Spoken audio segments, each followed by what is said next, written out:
Madam Kaya Chair, tayo. Yes, and with Senator permission Cayetano. ni Senator Bato, Senator Bato, bato-bato sa langit naman, wag magalit. Bato-bato sa Senado, sana hindi maaresto.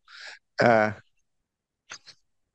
Hindi, pwede lang po bang, pinapatawa lang ko po kayo, but kasi po nung last hearing, just if alam nyo dahil naging chief PNP kayo, nung tinanong ko kasi, dahil ang sabi, Interpol ang tinulungan natin, hindi ICC.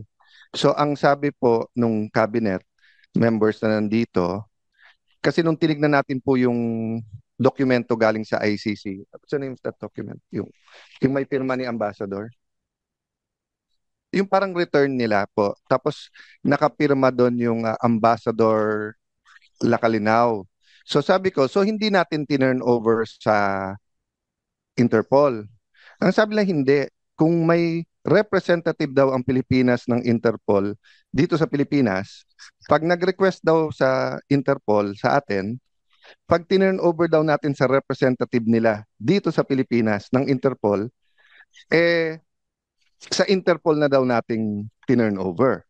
Tapos yun nga, yung Ambassador Laclinaw, tinurn over sa ICC. Pero kung titignan mo, ang pirma niya dito, on behalf of the Republic of the Philippines, uh, as representative, hindi as representative of Interpol. Pero ganun ba yung Interpol?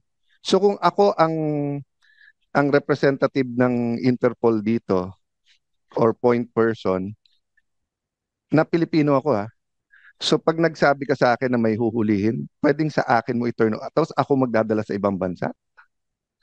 Parang malabo ng konti or Paligtad nga, Madam Chair, no, Senator Cayetano, kapag in that case, ang requesting uh, entity was Interpol ko, no?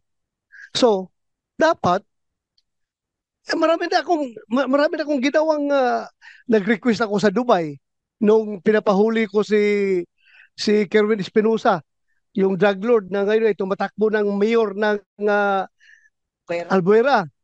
Nung pinahuli ko doon, nag-coordinate ako sa Interpol, nung nakuha na nila, physically arrested na nila si uh, Kerwin Espinosa, ako mismo ang nagpadala kasi we are the requesting party.